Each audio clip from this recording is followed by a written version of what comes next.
Welcome to the 3 Degrees of Freedom podcast, where we explore lifestyle engineering with our expert guests to bring you in alignment with your own 3 degrees of freedom, location, time, and financial independence.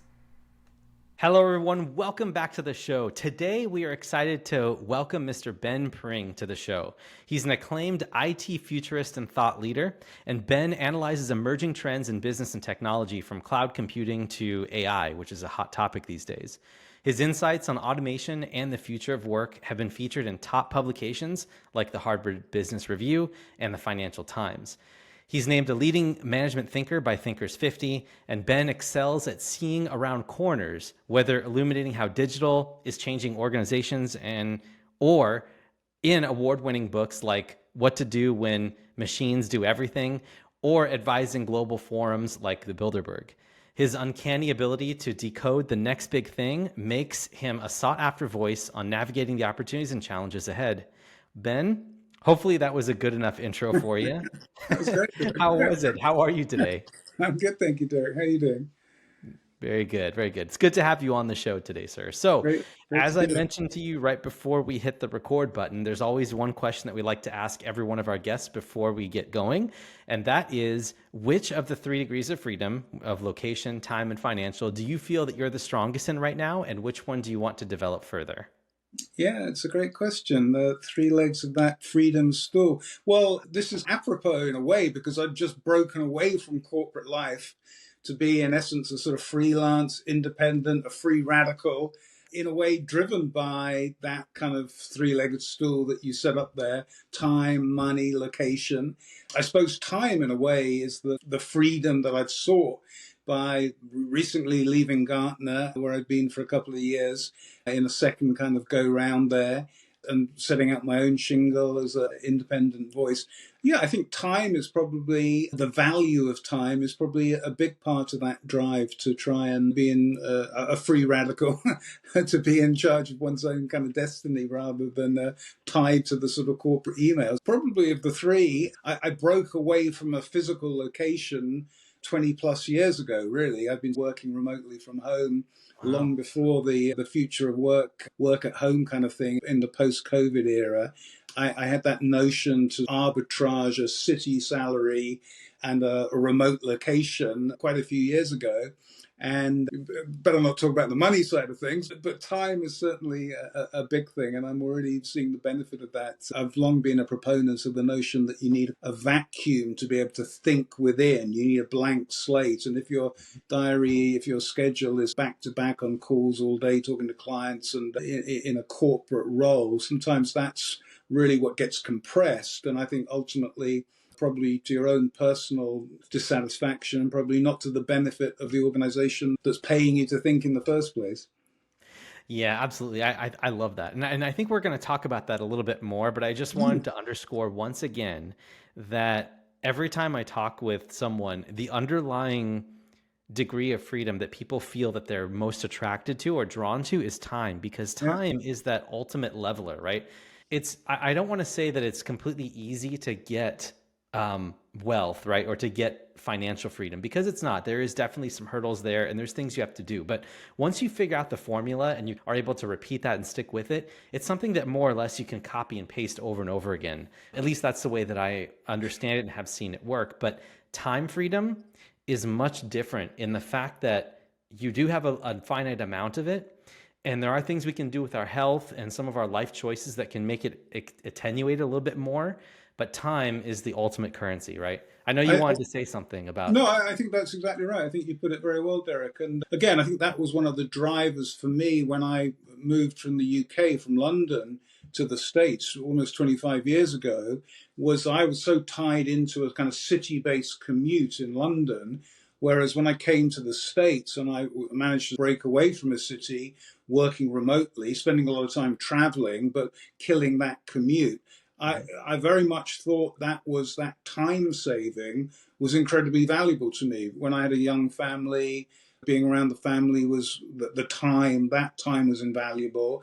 And then the time to work out, the time to think, the time not to be on a train or in a car in a commute, that was extremely valuable. And I think more and more, as you say, more and more people have appreciated that. I've also observed in my corporate journey that as you get more senior and as your time becomes more valuable to the corporation, and as your diary is scheduled back to back, in fact, that time that you have for yourself as a person, people throw that time away. They don't value it in the way that you're trying to set up here, which I think is correct. They throw that away, and of course that's one of the great regrets that many people have when they get to the end of their journey, their end of their career. Did I really need to work that Sunday morning shift? Did I really need to stay in the office till 11? Of course, many people get off on that, and there's rewards to that financially, intellectually, in terms of the ladder. But no, I think you're absolutely right. And I think, in fact, looking at a lot of the sort of younger generation coming into the workforce, I think they've got a better appreciation of that kind of balance between their own personal time and what that's really worth, and then their commitment to the corporation. I think that's an interesting sea change that's going on at the moment. Yeah, definitely can feel it because as I'm talking to you right now, I am just under 40 years old. And me and my cohort of millennials is what you'd call them. They were always lambasted by some of the older generations. Oh man, these people are lazy or they're looking. It's just a different way of thinking. And then Gen Yeah, Z, which is behind us, is even beyond that.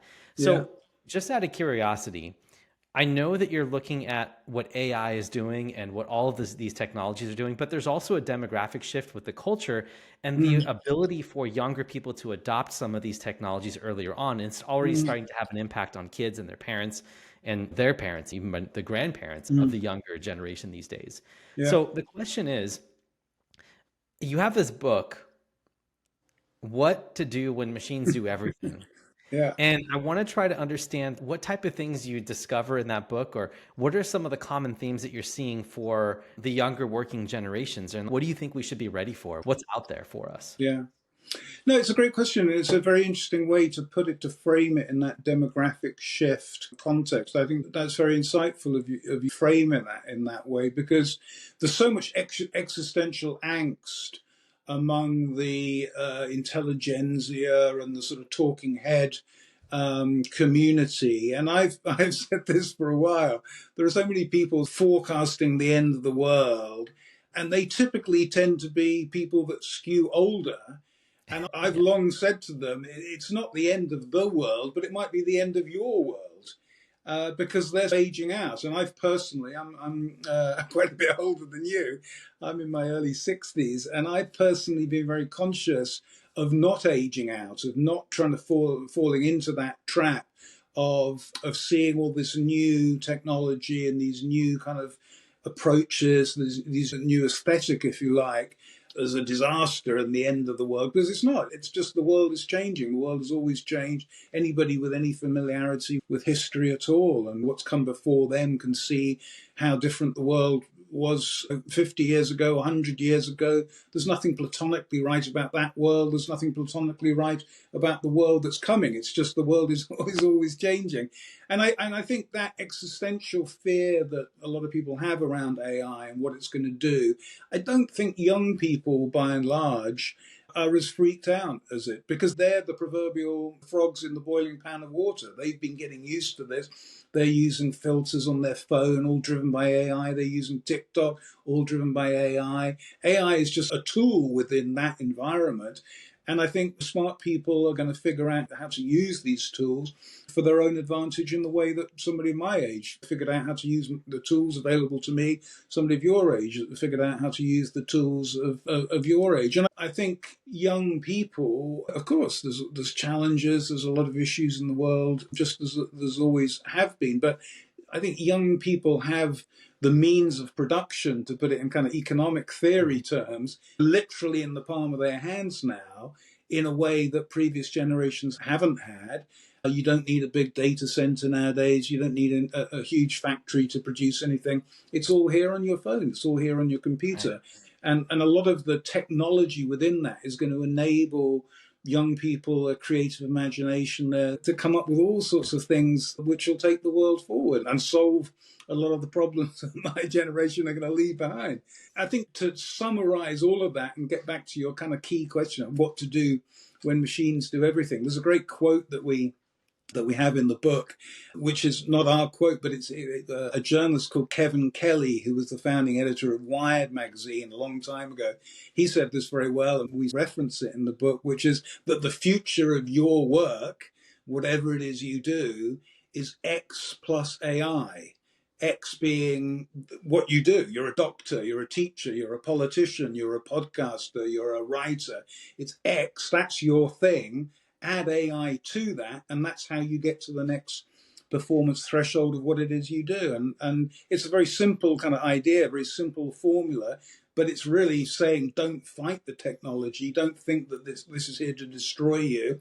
That's a kind of science fiction trope that's lazy and not really very accurate. But use this technology to do the thing that you want to do. If you're a musician, an actor, a filmmaker, an accountant, a lawyer, whatever it is, use the technology to do that work better. And I think if you do that, young people of your age, there's tremendous opportunity ahead. Yeah, no, I completely agree with you. And I think that you said it very well. I love the X plus AI or the X plus whatever it is that you're Yeah, doing. And the people that are embracing that right now have an unfair advantage over others because it's a very early type of space. And we've been talking sure. Yeah, about this, and there's clearly demand because if you watched OpenAI when they first started, the number of users was crashing the system, and yeah, Microsoft had to come in with a bailout package to help supplant the technology and help them with yeah, legal and all of that stuff yeah, with yeah. the scale. And so it's definitely there.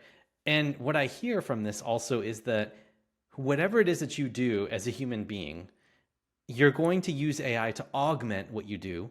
And maybe the output of what you perform is going to take less time. So it's going to lead to more productivity. Yeah. But at the same time, is there a point, you think, Ben, that we rely too much on some of these technologies? And if there is some sort of electrical failure or something like this where there's a truly great human crisis, I'm not sure if this is applicable. Do you think that we'd be able to lose the ability to, I don't know, take care of ourselves? Is there a danger of being over reliant on this type of technology in your eyes? Yeah, no, it's a great question. And it's something that, yeah, does worry me. It's something that does concern me. We're becoming so reliant on technology, particularly in this sort of cloud based model where everything is in the cloud and everything is, your passwords are all remotely on your device. And clearly, cybersecurity continues to be an unfixed problem. We haven't solved cybersecurity, it's been an issue for as long as anyone can imagine, remember, but it's still a big problem at the moment. You probably saw last week there was a story around a CFO, a fake CFO, requesting a transfer of money within a corporation, and it all went through because the deep fake CFO was so good that the employee went through that process. So that's a real issue, and I've long said that we're building this future of work on very flimsy foundations. I think big corporations, governments need, although they spend quite a bit on cybersecurity, you'd be surprised how little relative to market capitalization, Right. relative to their overall technology spending, they spend on cyber. So that's a gold mine. In fact, relating that answer to your previous question, there's a great quote from a guy called Aaron Levy, who's the CEO of Box, the cloud storage company, who said a few years ago, if you want a job for the next 5 years, work in tech, but if you want a job for life, work in cybersecurity. Yeah, I think that's a real issue. And of course, there are many aspects of this sort of digital world that, again, are sort of alarming and scary. Some of your listeners may be familiar with the book Surveillance Capitalism by Shoshana Zuboff from Harvard Business School. It's a real kind of critique of the way that our personal data is being monetized by big corporations at the moment. And I personally, again, I've aligned myself with that thought.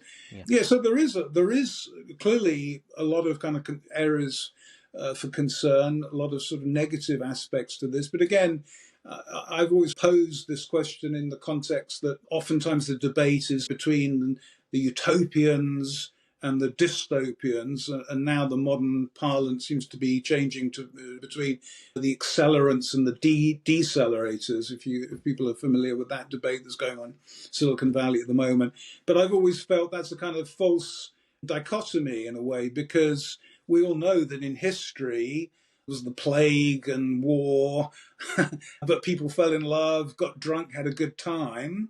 So it was bad and good. We all know today there's terrible things happening in the world today, but people fall in love, get drunk, have a good time. So if that's true of the past and the present, why is the future going to be either or? It's going to be both. It's going to be Right. full of terrible things, but people are going to fall in love, get drunk, and have a good time. And that's true. And so if you follow that metaphor, that's true. And technology is going to begat wonderful things, and it's going to begat terrible things. But c'est la vie. Yeah, that's what happens because technology, it's scale. And I remember an old chart in my business school when I was going to business school, and there was a chart of the different systems historically in humankind, right? And it was a chart like this. I distinctly remember it. And there were like different colored lines. There was a yellow line for government growth over a period of time. Then there was another line for cultural growth, meaning the number of people impacted and the ability for people to change who they are, to adapt to the times. And then there's economic growth, right? And then there was one curve. There was technological growth that wasn't a straight line, but it was more like a hockey stick that was going up. Yeah. And we've already gotten to this point, Ben, I think in my life, where technology is outpacing political systems, it's outpacing monetary systems, it's outpacing everything.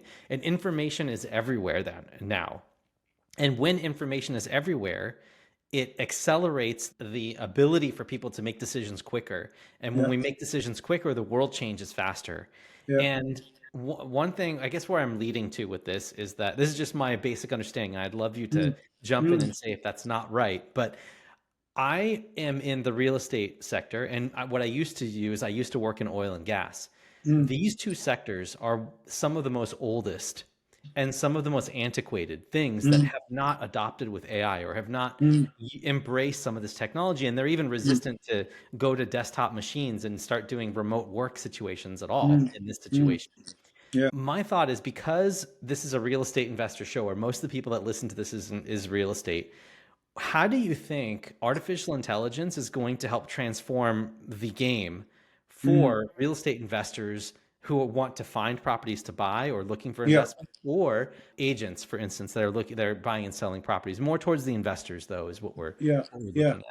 See, this is as I'm sure most of your guests and most of your audience talk about and think about, this is clearly a tough time for commercial real estate. This whole work from home revolution has really changed the underlying fundamentals of the business, and I think it's going to take, frankly, quite a bit of time for that to work its way out, for valuations to reset, perhaps, to actual physical spaces to be repurposed.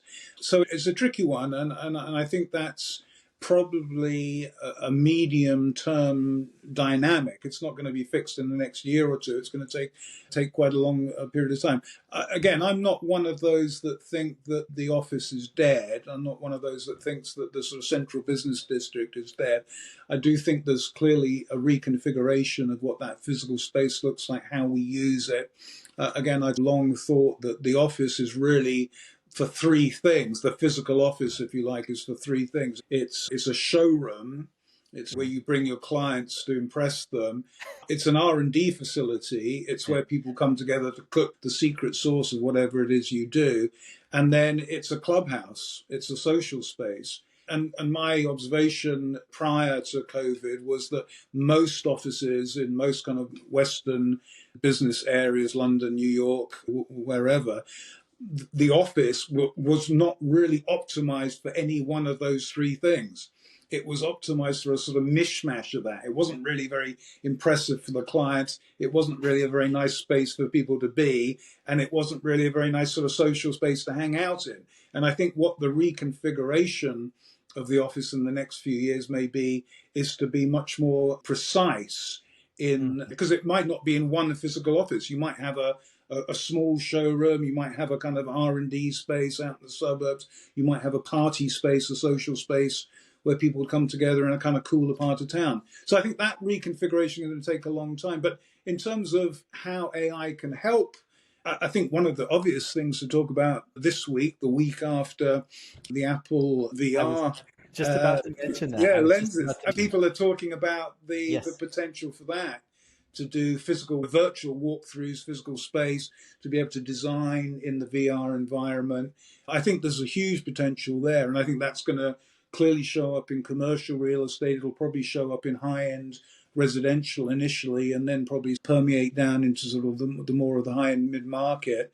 But no, that's going to be huge, and clearly already there's quite a lot of that going on in terms of virtual representations of physical spaces. But that 2D experience, that flat experience you have on a computer when you walk through an office or a home, obviously done in a completely immersed 3D environment, that could be huge. And then think about that space. Again, I touched on this earlier when I talked about the sort of belief in the need for a vacuum to think. You need time, space to think about what that vacuum of VR is going to create. That's a new kind of environment that human imagination is going to fill. Think about the Yeah. overlay of information, of all sorts of things, music, Oh vibe. yeah. One day we'll be buying houses in that kind of environment. Oh We'll be yeah. selling real estate in those sorts of environments. So yeah, that's science fiction as of now, but I think it's going to be a reality sooner perhaps than some people imagine. Yeah, like some of the things that I've been seeing, some ideas out there is like, why even go on vacation to Italy or go anywhere? Because you can sit in,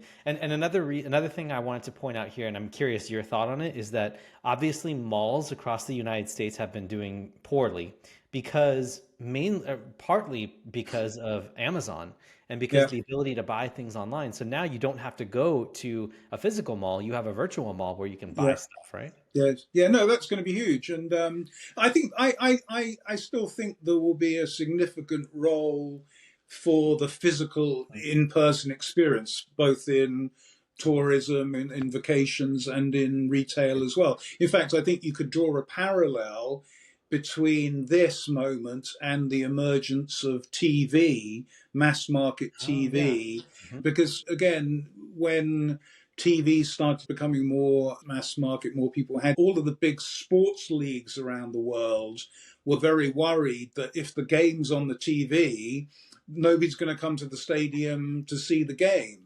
But if you fast forward 50 years, and what actually happened was seeing the game on TV It made you want to enticed go to people. the game. So it increased the desire to be there in person.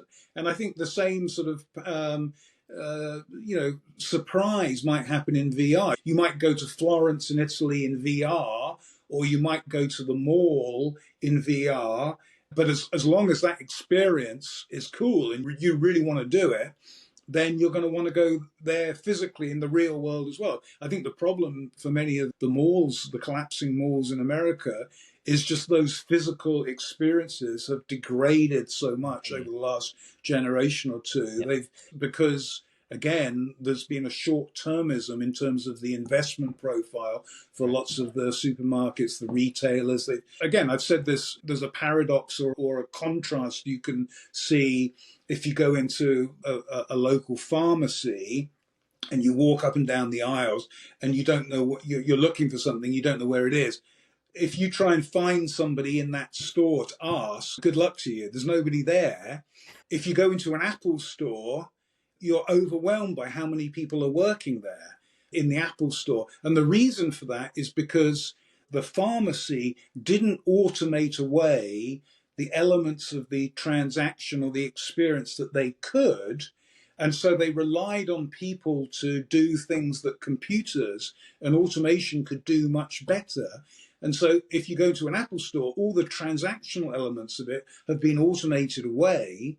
You just have a human experience and it's a cool Yeah. experience. Whereas if you go into that pharmacy, you're not having a human experience because the people there are basically doing robotic work, acting as machines. And so I think within that sort of compare and contrast, again, is a story about the future. Automate away the boring robotic elements where people are just bad robots and allow people to be people, good humans, giving people good human experiences. And that's the way I imagine a VR environment and an IRL environment ultimately continue to coexist. That's amazing. Just a small story here. When my wife and I we went to Lisbon to do some to kick off some of our digital nomadism back a Yeah, couple of years ago yeah, when COVID, Japan was closed, so we decided to go to Europe. And when we went to Europe, there was I'd never seen it before because we had never been to McDonald's. Like we usually never go there, but yeah. it's different in Europe, and we were just curious like what the experience was like in Europe. And It's so we all went much to more automated there. yes, Yeah, yeah, that's exactly right. exactly. So when we went up there, there was like screens. Yeah, There was really nice screens. It was clean and taken care of, and it smelled nice. Like it didn't yeah, smell like someone had dropped a patty and let it rot on the floor, like yeah, it does in the United States. yeah. And so then when I came back to the US, I noticed the same thing there. And so I'm starting Yeah, to see some of that there. Now, yeah, that's go right. ahead. And McDonald's and others are bringing that into the States, but certainly in Europe, and in Yes. Japan, you mentioned Japan, that's been quite common for quite a while. The company that's doing best here, and again, the sort of bridge between Japan and the US is Uniqlo. If people go into Mhm. Uniqlo, where you basically, pick out your shirt and your pants or whatever you're going to buy, put them in a little basket, and then you go to the checkout and you put the basket in a little reader, and there's no human interaction involved. And I asked some of the people working there, do you feel put out? Do you feel that your job's been destroyed by this? And they didn't feel that at all. They didn't care that the transactional elements of it was taken away from them because it actually allowed them to deal with people, Yeah. talk to people more, and it made their jobs better. Yeah, absolutely. It's so great. Now, this is a good segue into kind of the future. Obviously, we've been talking about the present and some of the things, and I still want to talk a little bit about the past. So I've got two more questions for you. Mm. But this first one is what do you think gives you optimism about human potential in this age of intelligent machines that, quite frankly, will become more intelligent than us? And they're Mm. already getting to that point. What's there to look forward to? So much. One of my favorite quotes, people will know the painter, the Spanish painter Pablo Picasso. In 1967, he said, computers are useless. They only give us answers. Ah, And I think if you fast forward 50 years plus, computers are a lot more powerful than they were in Picasso's day, but they're still useless because we ask the questions. And I think as long as we ask the questions, then these things are just our tools. They're just here to help us.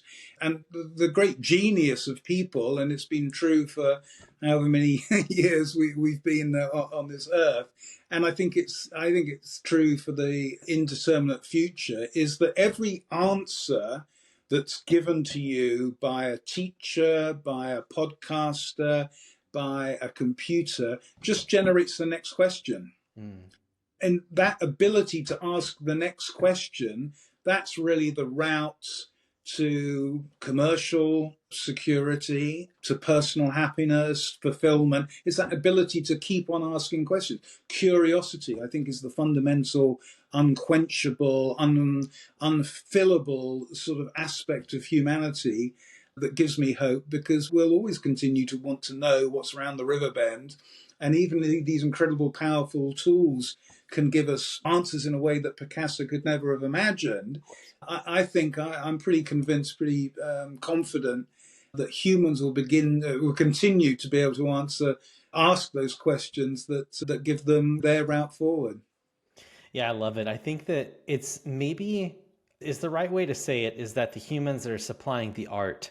It's the creativity and it's the humanism, right? That and the machines are just executing on that, or is There's a that great, accurate? there's a great the musician, music producer Brian Eno, who worked with U2 and Coldplay and a bunch of other people. There's a lovely thing he said a few years ago, is that the real impact of computer sequencers in music is that they replace skill with judgment. Hmm. And think about that for a moment. Mhm. What he's saying is that prior to computers, you'd have to learn to play the piano, and that would take you 15 years, tremendous skill to be able to do that. But now that's all just on a computer. But now you have the issue is if you go onto GarageBand or you go onto a Pro Tools or any of the music creation devices, you've got so many choices, so many options that your contribution, your real value add as the human in that environment is saying that's good and that's not good, and I like that and that doesn't work, and I want those two things together. That judgment, I think that's again judgment plus curiosity. That's the human quality. And even as these tools get more and more important, I think that's really what the premium, the valuation, the monetization for humans is. I don't really, the second music becomes exclusively produced by an I think the value of that music will be nothing. It'll be valueless. And I think again, the sort of paradox in all of this is that actually the value of the human, the monetization potential for the human in that very AI infused environment is actually higher, because you can go to a million elevators today and there's Muzak there, but that Muzak's worth very little. Bruce Springsteen or Taylor Swift is worth a fortune. That's the way I think about it. I love it. I love it. Man, this is so good.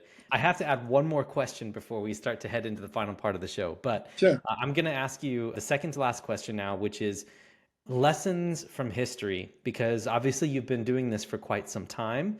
You've had a lot of experience in these cycles because there's been rapid technological change since the 90s, right? And even before that, there's been a lot of change that just wasn't openly visible. Yeah. What perspective can history provide looking backward on navigating the current shifts that we're seeing going forward? You touched on television and remote work. What type of things do you think we can infer going about the future? No, that's a great question, Derek. And I think that's, again, a very good way to think about the future, is to map it to history and to things that have happened before. And I think in tech, in this whole AI discussion, there is a very good historical model that we can apply, which is actually very relatively recent. I was the first sort of technology analyst to write about what we now know as cloud computing back in 1997. The language was slightly different. People who called these cloud and software as a service different things. But I started picking up on this and writing about this in Gartner in 97. And if you think about 97 to 2000, 2004 now, that's 25, 26 years. Oh my God. Unbelievable. Yeah, unbelievable. No, it's more than that. It's 27 years now. Oh my But if you think about the cloud in 1997 was this crazy idea. It was a fringe idea. It was the complete antithesis of the way that computing was done then. And for many years, it was ridiculed and people thought it was rubbish. And I used to talk about cloud computing and people would say, "What are you smoking?" and walk the other way. And slowly, the technology matured, the technology changed and got better, the economics of it changed, got better. And fast forward to today, the cloud is everywhere. It runs everything. And the companies that really got behind that, Microsoft and Amazon, et cetera, the biggest companies in the world.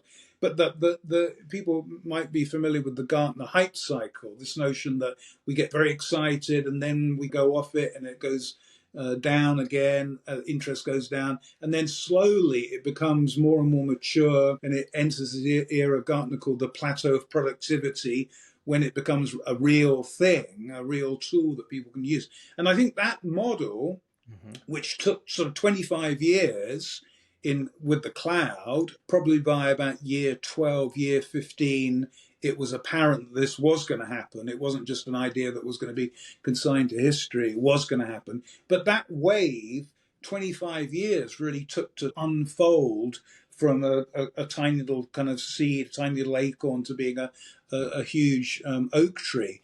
I think that wave, that curve, is exactly what's going to happen with AI as well. And we're at the moment in this sort of, again, peak of inflated expectation, as Gartner uses the phrase. We're all jazzed up about it. As you mentioned, GPT-4 and GPT 3.5 and Chat GPT, that kind of everybody got everybody's attention and everybody's been excited about it. We're probably going to have a bit of a backlash against that in the next year or two, where some of that initial hype doesn't play out. But then it's going to rise and going to be completely foundational to the next stage of evolution of tech and business and of our world. But I think a lot of people probably don't appreciate fully from a time perspective, how long that's going to take. I think it's not going to be 25 years. It's going to happen more quickly Mm-hmm. because, to your earlier point, technology Democrat. compounds and we get into this hockey stick exponential curve. So I think it's arguable it happens more quickly, but it doesn't happen overnight. It's not a black or white thing. And again, I think for younger folks potentially listening to this, or even somebody in mid-career, you have more time than you think. This isn't like something you've got to crack tomorrow morning or next quarter. But at the same time, if you think this is something, oh, we can get to this next year or the year after, and we can be a fast follower and we can ignore it for the moment, that's a mistake as well. It's a judicious balance between realizing this is going to take a while to play out as long as we're playing the game. That's the sort of combination I think It makes that's sense. It makes important. sense because I think it's because all those human systems, the political, the educational, the monetary, they all have to like line up for mass adoption to happen. And Yes. really, like the technology's there, but the human beings can only change and adopt so much. Yeah, and And that's complete. That's as very true in sort of yeah, corporate world where, again, the sunk cost of legacy IT prevents people moving to the next wave of IT. yeah, And then go to your local DMV to try and renew your driver's license, and you see how slowly big bureaucratic yeah, organizations really move. And yeah. yeah, so it is going to take a longer time than some people imagine. But again, I think that's gives somebody who's thinking about this now, how could we deploy this in the real estate world? How could we deploy this in management of a REIT portfolio? Think about it. Yeah, absolutely be focused on that now. That it might not be material and a game changer next year, but if in 5 years, if you haven't done anything at all, then you're going to be, you're going to be Sears rather than Amazon, in that Right. metaphor. I love it. I love it. It's so funny. I couldn't help but also think about cryptocurrency and how it started also back then. And it was a fantastic idea. And it was back in like, I think it was founded around the crisis, right? Like 2010, I think, right Yeah, around after the 2008 crash. yeah, And I can't help but think about 25 years later, that'll be 2035 or somewhere in that era. And that's about right. That's about where I think that, I don't know, it's, you can say whatever you want about crypto. I don't want to put you on the spot about what your opinion is on that. But I think the idea is solid. And I think as a younger person, the idea that we're trusting the Fed, which is just a group of guys getting together and saying, yeah, interest rates are too high, let's do that. There's no algorithm, no rules, no way to hack the system like some yeah, people are doing right now. I yeah. feel like some younger people are more willing to buy into that system, which will then take momentum and get there. But that's just my thought about Well, yeah, Bitcoin and crypto, it's a complicated one in a way. It's more complicated than AI in some Mm. ways. And I wouldn't call myself a crypto evangelist. Ah, I've been joking for a while. NFTs really stands for non-fungible tulips. If people oh, know okay. the Got it. tulip history, but I do think there's something interesting going on there, and some people may be familiar with Chris Dixon. He's got a new book out last week called Read, Write, Own, which is about the next wave of what a blockchain model can do to the internet. And there's something very Web. interesting in that. But you're right, the initial Satoshi idea of Bitcoin was really a middle finger to the man, if you like. And of course, the man isn't going to sit back and let Oh, yeah. things be taken away from him. And so there's been lots of initiatives by the big commercial banks, by the Fed, to have their own version of this, to Yep. essentially to co-opt the idea. And of course, that's been the death of it. And then all of the NFT stuff and that bubble again, I think that's turned a lot of people off. So I think that's a longer term trend. Again, it fits in this hype cycle model. It's an interesting one, and I think it's going to be a kind of holy religious war that continues to be fought for quite a long time between the evangelists and the Yeah. and the skeptics. So Right. my son's often said I should have had more money in crypto, and I pointed out to him we'd be living in a shack probably if we'd done that. Yeah, So that's right. It depends on when you bought and sold, but yeah, it's exactly, part of yeah, that yeah, tulip yeah, craze, basically. yeah, But yeah, no, exactly. I was just curious your thoughts on that, and I had to ask. But I think because we're rounding up towards the end of the show, I want to Yeah, get to our last segment here, which is 5 questions we ask every one of our guests, and you got 30 seconds to answer each question. great. Does that work? Are you ready? Yeah, sounds good. All right, let's do the rapid round. First Yeah. question. Name any resource that was or is essential still in your journey to pursuing all this freedom. What a great question. I think the ultimate freedom comes from knowledge, and the ultimate source of knowledge comes from books, Mm. even in 2024. So you can see some of my books on the bookshelf there. But reading, really, for young people to read their history, to understand that, but also to read about the future. Trade magazines, I mentioned Wired. There's so much information out there. Read everything you can as a young person. Try and absorb it. I think that's the key. Yeah, love it, love it. Number two, if you woke up and your business was gone and all you had was $500, a laptop, a place to live, and some food, what do you think you would do first of everything to rebuild? Wow, gosh, what a great question. Dollars. Gee, I'd probably go and have a really good meal somewhere and then jump off a cliff. I am assuming that you still have your knowledge with you. So, in order to rebuild everything, I'm sure that there would be something that you'd like to do, right? I guess, yeah, I don't know what I'd do. That's too scary at my grand old age to contemplate. I get it. I get it. Okay. Number three, if you have one, what does your self reflection and any goal setting practice look like if you have one?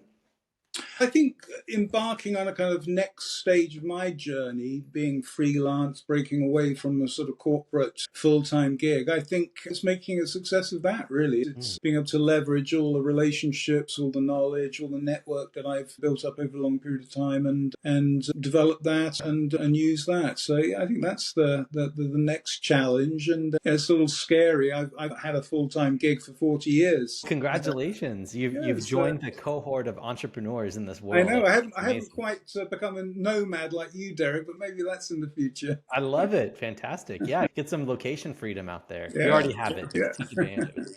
All right. Number four, what are the long term core work habits or personality traits that you attribute most to the success you have now? I talked about this earlier on. I think my greatest personal strength is curiosity, just being Mm. interested in things, wanting to know what's going on. And I think that can take you a long way. If you align that with a decent work ethic, 90% of success is just showing up. You put those two things together, and I think it's got me where I am, whether that's good or bad. But I think ultimately, it's if you can find an intellectual niche, if you can find to do something that you really like and you're passionate about and it turns you on. I've long said that I wrote a piece about this quite a few years ago called The Wave is Bigger Than the Board. Mm.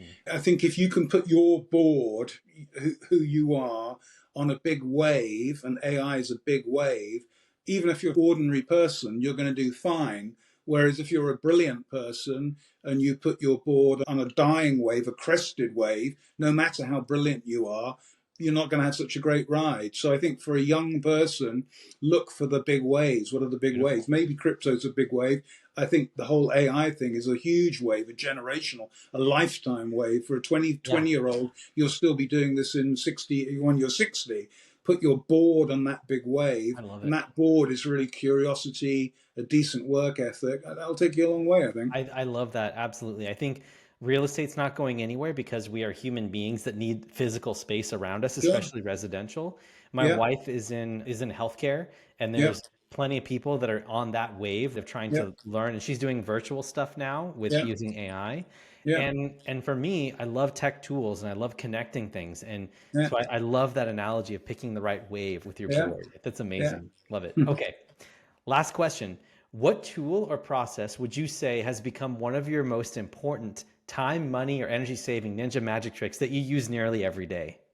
That's a great question. I think in my work life, I would say, actually, again, this is the source of tremendous opportunity for the next wave of people because I think the sort of tools that somebody of my age uses are pretty rudimentary, pretty simple. I think there's huge room to use better tools and a lot of AI infused tools to do a lot of things that I do more efficiently in corporate lands. And maybe some of your listeners will live there and work there, and this will be familiar to them. You'd be amazed how CRAP, pardon my French, most corporate systems are. Oh, Getting yeah. your expenses done, getting procurement done, getting a website built. It's shocking to me how much people spend on these things, and they're pretty underwhelming, to be honest with you. So I think there's a lot of room for young people to develop new functionality that's going to help work be better and more efficient. At a personal level, my favorite app is Shazam. That always blows my Oh mind. yeah, I love that one too. No, to be honest, like just to add on to that point, I know exactly what you're talking about because there's a company that I used to work for and have experience with that is multi-billion dollar, but it's run off of one Excel spreadsheet. Yeah, All yeah. the accounting and all of the payroll and the everything is one Excel spreadsheet that gets passed around in multiple copies Yeah. and it's insane for me to see that. No, It again, is. for young people coming into the workforce, I think they shouldn't be intimidated by the thought, oh, these are all these big corporate systems. They're great. I think a lot of young people coming in are going to make it's a big wave for them to be able to go into a big bank, big insurance company, say, these things are crap. These Yeah. things are terrible. The things I do in my personal life are way better. Gartner's talked about the consumerization of IT for quite a few years. This notion that the things we use on our phones are much better than the things that most big corporates have, and that's true to this day. Even the most prestigious big blue chip Fortune 100 company, a lot of the technology is really underwhelming. No, again, that's in the sort of category of hope and opportunity, the rewiring of all of that, the rebuilding, a renaissance of all of that, taking that to the next level. There's tremendous opportunity for people in those sorts of areas. Unbelievable. Thank you so much. I was going to ask you what are great things for young people to consider, and this exactly answers it. But we want to thank Ben for coming on the show. It's awesome to have him. He had such great insights. Unfortunately, the tail end of his video got cut off, so we weren't able to do an outro with him, but I just want to thank you guys for listening all the way to the end of the show. Thank you guys for listening. Wherever you are listening to this or watching it, please subscribe, thumbs up, and make sure you interact with us so that we can get more people to listen to the show and get some more amazing people like Ben on the show. Once again, thank you guys so much for listening. Have an awesome day, and we will see you guys again next week. Take care.